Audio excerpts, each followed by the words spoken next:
The couple dreamed of becoming parents, but after an unsuccessful IVF treatment, they decided to adopt a baby girl. The baby's small birthmark changed their lives forever. The secret the man had been hiding for years came out in the most unexpected way.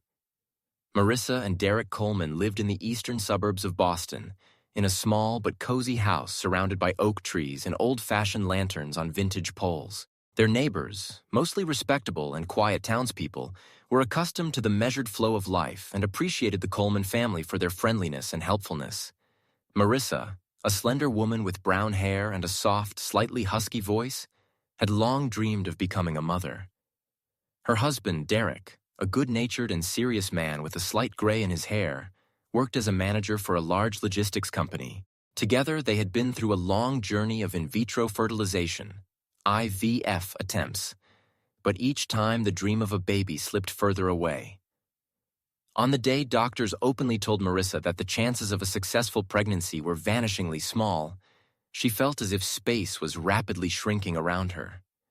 It seemed like nothing could bring back her lost hopes. But it was that evening that Derek, holding his wife's hand, suggested, "Why don't we think about adoption? After all, there's probably a child in this town we could give all our love to." At first, Marissa was confused. Stereotypes, fears, and doubts were swirling in her head. She knew her parents, typical Midwestern conservatives, would hardly approve.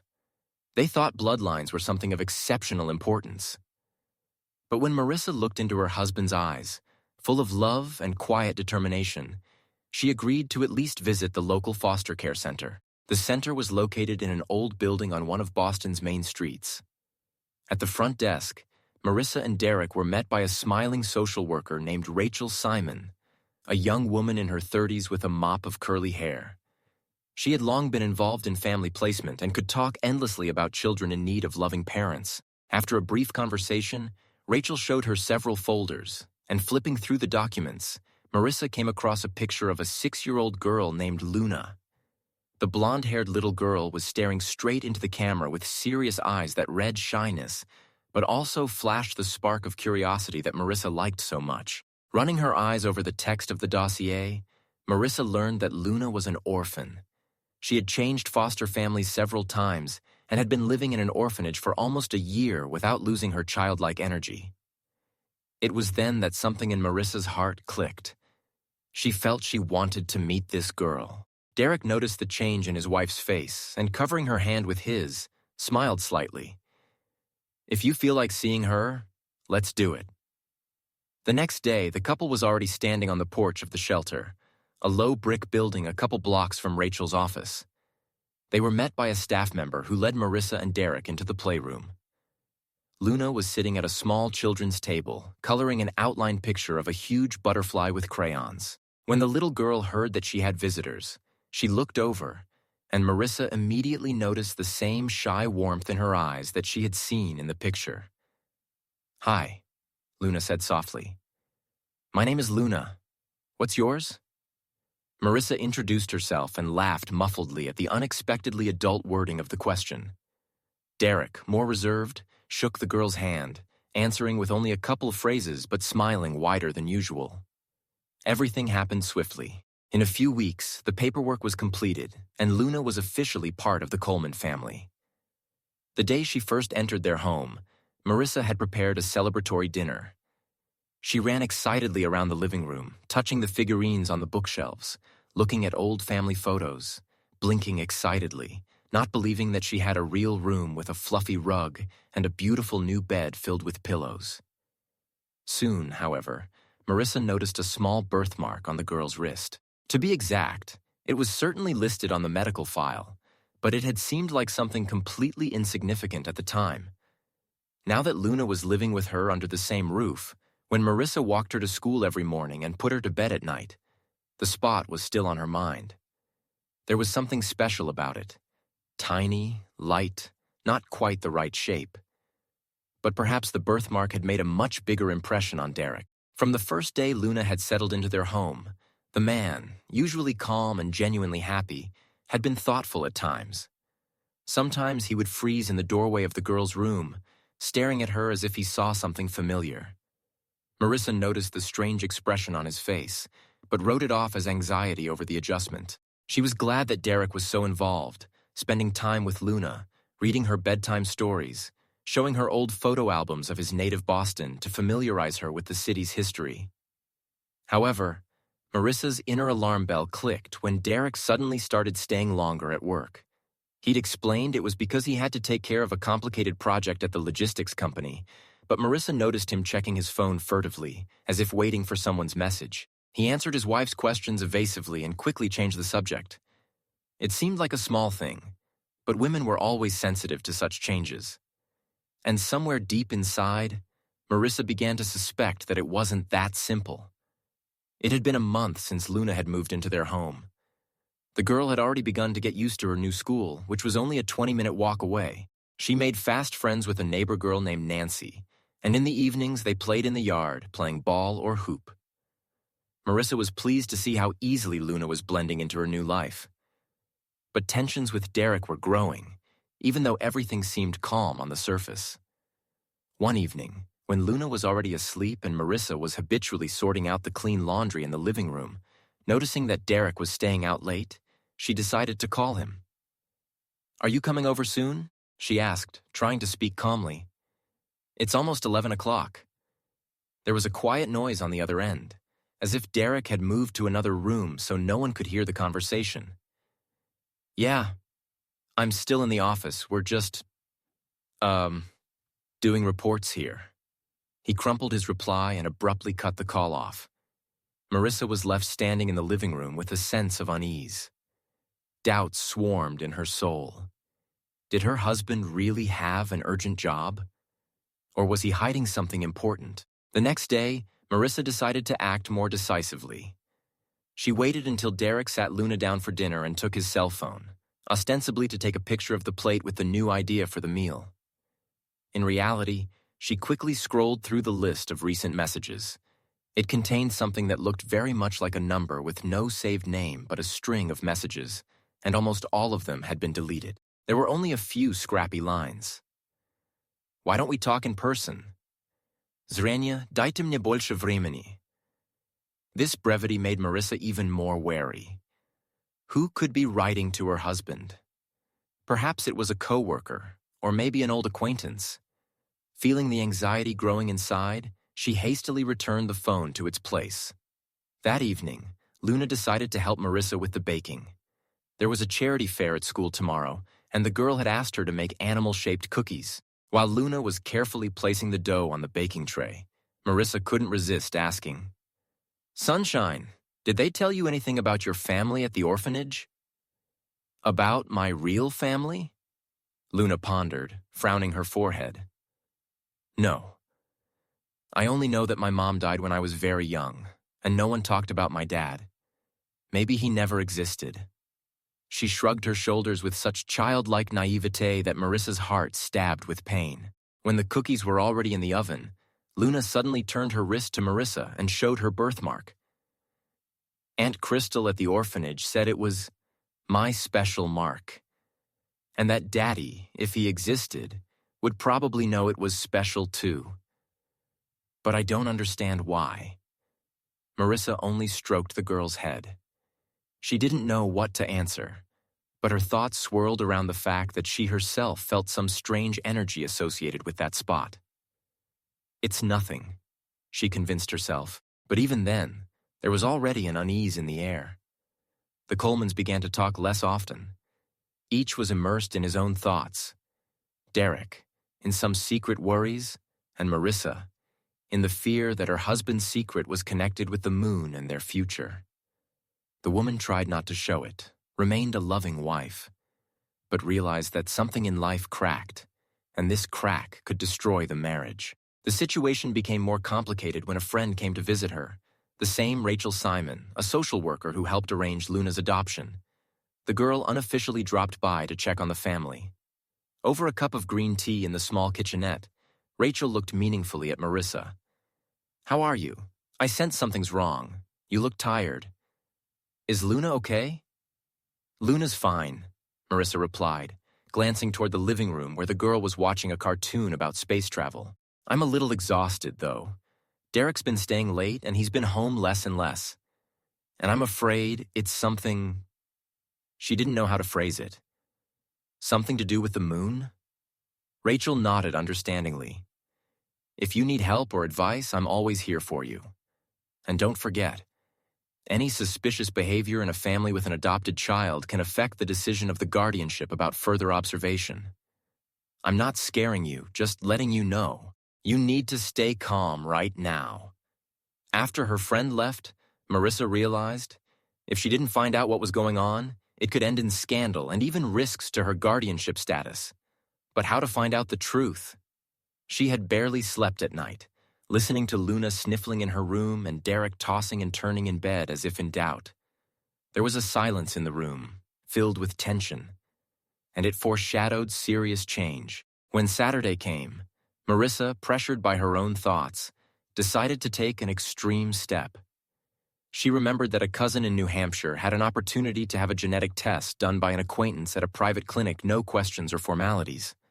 Dro, as she'd called her brother since childhood, had long worked at a lab that partnered with child welfare for parentage and other tests. So, while Derek went for a walk with Luna in a nearby park, Marissa had contrived to collect 2 combs, one from Luna's bathroom and one from the bedroom that Derek used. She carefully pulled out a few hairs, being careful not to damage the bulbs, and put them away in 2 tiny bags, labeling them with stickers so they wouldn't get mixed up. Her hands trembled a little, for she didn't fully believe she was doing this in secret from her husband, but something inside her said, I need to know. The next day, citing urgent business, Marissa traveled to New Hampshire. Dro questioned her at length about why she wanted an anonymous test, since she didn't officially have a paternity test. But when he saw how scared and determined she was, he agreed. Okay, he said, taking the sample packets. But the result will be in a week at the earliest. Keep in mind that if everything checks out... Are you ready for that? Marissa nodded, feeling her stomach clench with fear. She didn't know exactly what truth she might discover, but her heart whispered that her family was on the verge of a major upheaval. This week seemed endless. The strain had made it hard for Marissa to sleep well, to concentrate on her work. She was teaching a distance English course for international students, and she was usually so immersed in the process, but now she could barely do the most basic tasks. Derek seemed distracted too, and when Wednesday night's mystery wave hit him again, he'd texted someone and quickly deleted the correspondence. Marissa couldn't hold back. Derek, are you going to tell me what's going on? She asked in raised tones as she closed the bedroom door. Luna was just watching the show in the living room. I can't stand to see you drifting away anymore. I don't want Luna growing up in a house where her parents don't talk to each other. Derek just shook his head and turned away. I can't. Not yet, he said faintly, and Marissa felt her heart drop into an abyss. She wanted to shout that she might already know, but she sighed, left the room, and slowly closed the door. Finally, on Friday, close to evening, when Marissa thought she would never hear back from Dro, the phone rang. With fear, she picked up the phone and heard her brother's excited voice. Hi. Your suspicions have been confirmed. I'm sorry to be blunt. Derek is indeed Luna's biological father. It's a 99.9% match. I'm as shocked as you are. What are you gonna do now?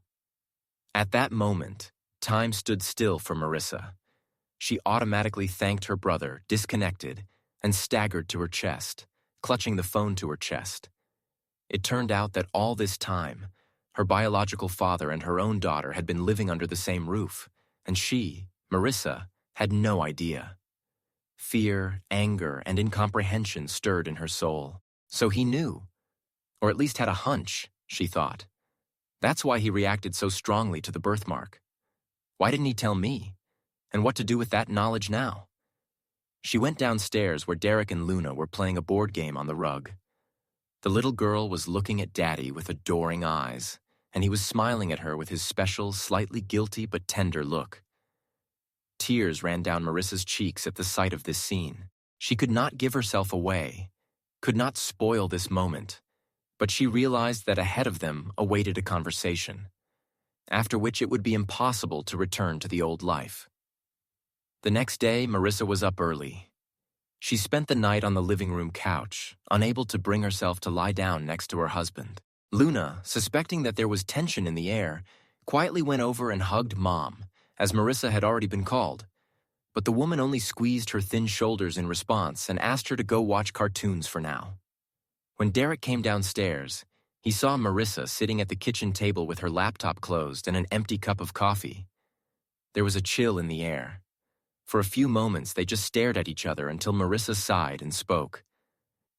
"I know everything, Derek." He turned pale as if an avalanche of snow had fallen on him. Realizing there was no point in hiding it, he squeezed it out. "I guessed. From the first time I saw Luna's birthmark, I felt a familiar feeling. I'd once dated a girl named Candace. She had the same mark, just in a different spot. I left when she didn't want to." He stopped talking, eyes downcast. "We had a big fight, and she disappeared. Then I heard from mutual acquaintances that she had a daughter, but she said I didn't have to." Marissa closed her eyes, trying to keep her composure. It was ironic that her own husband had once abandoned a pregnant friend, or had they come to that decision together? And now, years later, this was the girl they'd adopted. "Why didn't you tell me when we saw her at the orphanage?" Marissa cried out. "How could you keep something like that from me?" Derek sighed heavily. It was obviously painful for him to admit it out loud. "I wasn't sure it was her. And anyway, I was confused. I loved you, and I knew how much you wanted to have a child. I was afraid this whole thing with the past would ruin us. When I saw the birthmark, I realized the resemblance was no accident, but it was too late. We had already signed the adoption papers. I'm sorry if you can." He bowed his head, and Marissa looked at him, then felt pity, then a sudden flash of anger. She didn't know what to do. Scream, cry, rebuke? But in the end, she remembered about Luna. The girl could probably hear their conversation, half listening to the adults scolding. And the most important thing now is not to break her fragile world. "We'll talk about this later," she said quietly and firmly. "Now let's pack up and go to the amusement park with her. I don't want Luna to feel like she's guilty of anything." Throughout the weekend, Marissa and Derek tried to act like a normal family. They rode Luna on the carousel, ate cotton candy, and laughed at the magicians at the park. But every time their gazes met, a painful realization flashed between them. We're not the same anymore. That same night, while putting Luna to bed, Derek lingered beside her bed for a moment. Marissa heard him say in a whisper, "Daddy will always be there for you." The girl smiled and hugged the soft toy. She didn't know the whole truth yet, but she must have felt in her gut that Derek was more than just an adoptive father to her. As night enveloped the house, Marissa peeked into the bedroom and saw Derek sitting on the edge of the bed, staring at the floor. She walked over and sat quietly beside him. "What kind of messages are you getting?" She finally spoke up. "I saw that you were hiding the correspondences." Derek, blinking, grinned sadly. "Candace contacted me a few weeks ago through mutual friends and told me that the girl had been taken to an orphanage. I already knew about it, but she was asking for money, threatening to make a scene and cripple our lives if I didn't help. I didn't know how to react. She had officially given up the child, and now she was demanding a share from me for my silence. I was afraid that if I told you, you'd ruin everything, and Luna might get hurt. So I wrote her not to show up, not to scare us. And I tried not to let you know." Tears welled up in Marissa's eyes.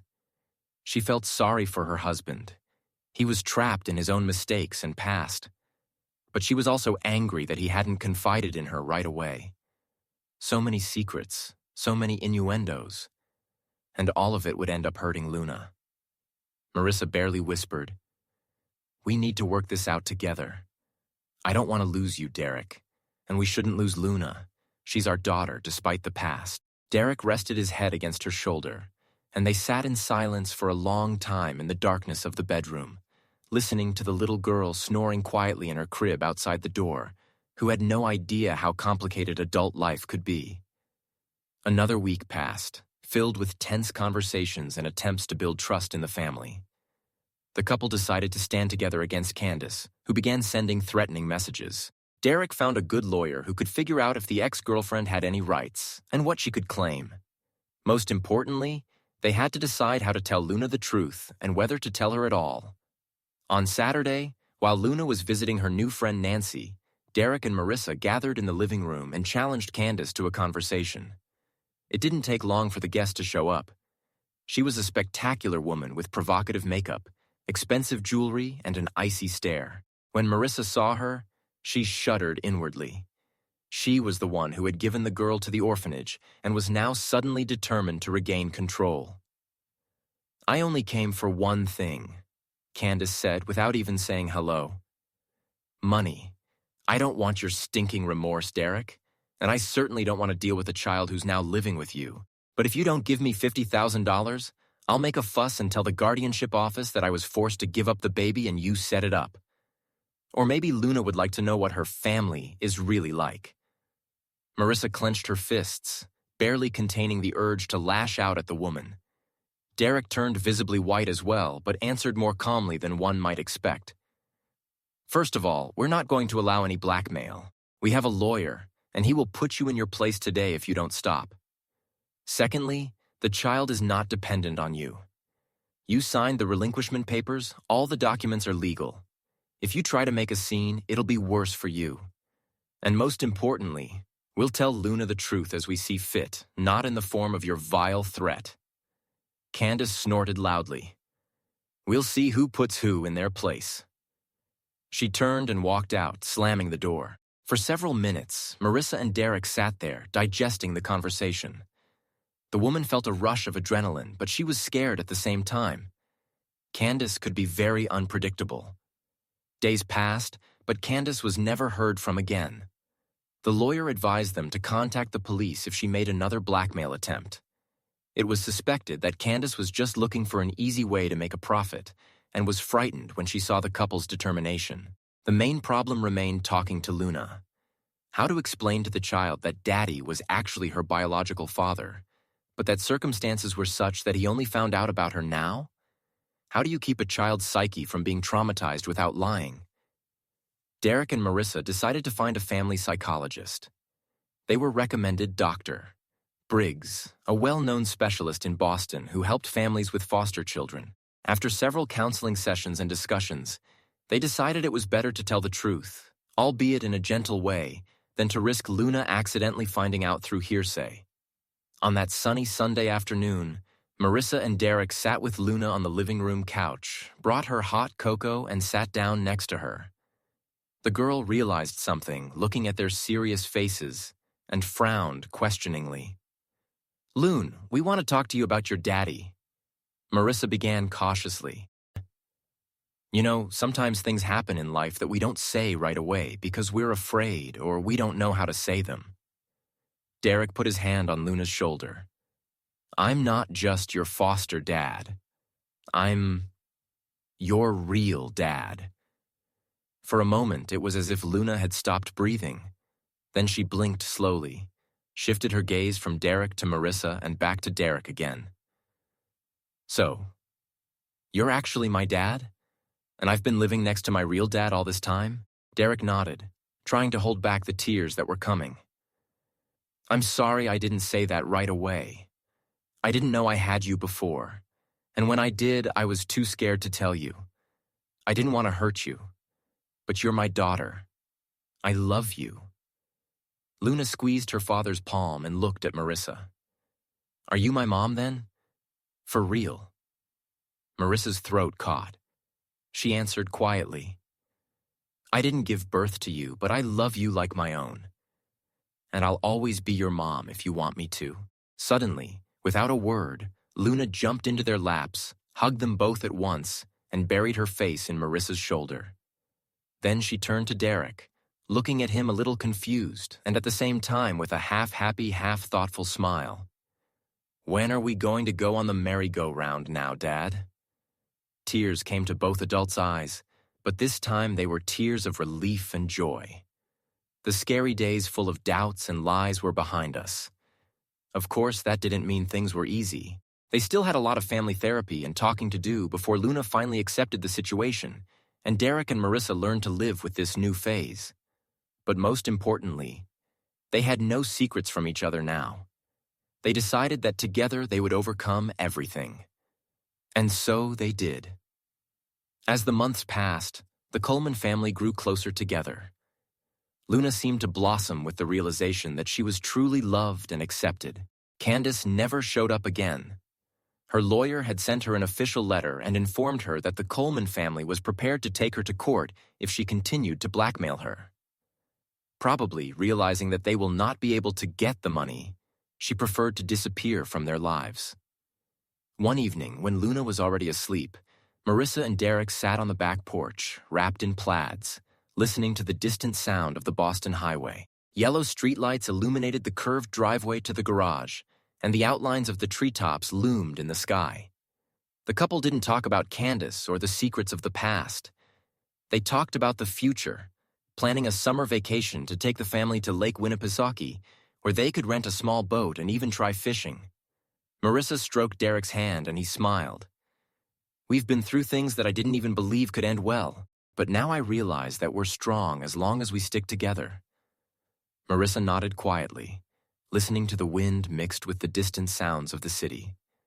In this moment, she felt that the whole ordeal had not been in vain. Their shared story was not about betrayal, not about lies, but about the love that, through pain, could bring a family together and give a happy future to the little girl with the tiny birthmark that had come to symbolize her special mark. A sign that true family is born in the heart and in shared decisions, not just in blood.